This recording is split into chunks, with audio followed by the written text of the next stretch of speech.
Hey gang, DVD Collector back, and it's Monday and you're on Horoscope. And I'm so sorry I've been gone for 2 weeks. I was on vacation and I missed both Monday slots.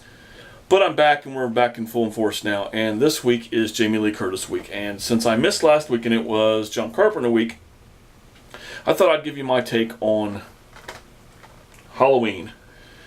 The Halloween movie. I mean, just one that everybody watches every October, guaranteed. If you're a horror fan, you're watching a Halloween, on Halloween, or at least close to Halloween. This is one of the most successful independent movies ever made, especially being a horror movie, written and directed by John Carpenter, starring the very lovely Jamie Lee Curtis, which is why we're here this week.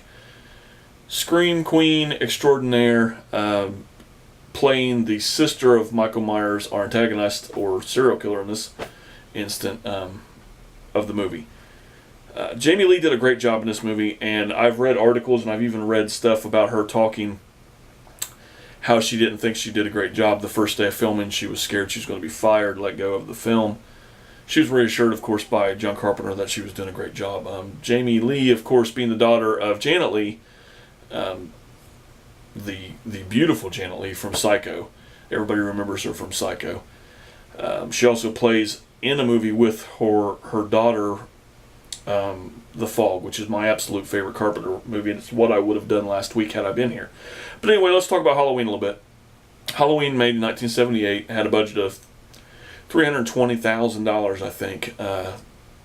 Carpenter kept it low budget, working with Deborah Hill, making just a great story and giving us mood with music and just an overall environment. This movie was actually filmed in around April, but made in Halloween, so a Halloween sense.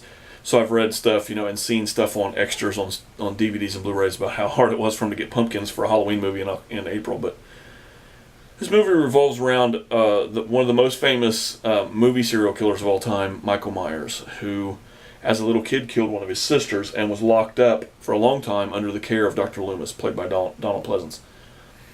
Carpenter actually went out on a limb and tried to get Peter Cushing and Christopher Lee to play this part, and they both turned it down.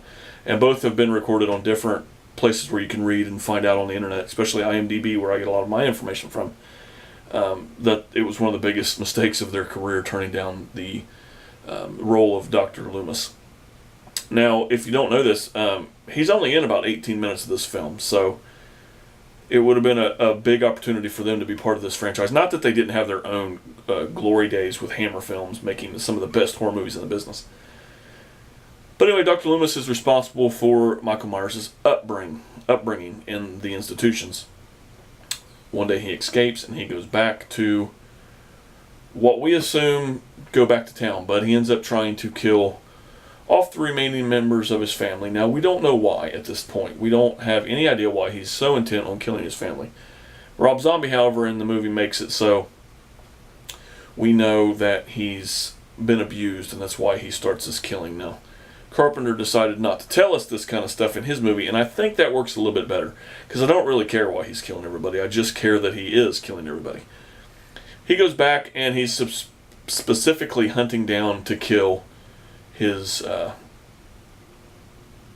Jamie Lee Curtis. So that's where we're at with this movie. Jamie Lee is in high school. A bunch of her friends around Halloween are having babysitting gigs and dates and stuff like that. And the night that Michael Myers comes back in town, he terrorizes the entire town.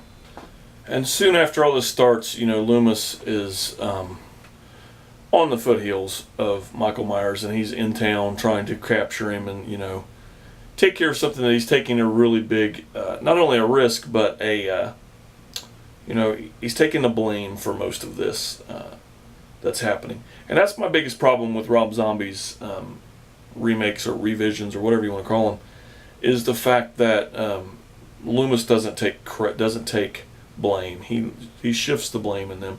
That and the fact that Michael Myers shows so much emotion in Zombies movies. Some of the kills are really good. Some of the movies are done really well. It's just, I think that Michael Myers is a scarier figure when he's emotionless. And that's about where we're going to leave you with the movie. I don't want you to know what's going on if you haven't seen it. Some people that I've experienced, especially lately, have never seen the original Halloween.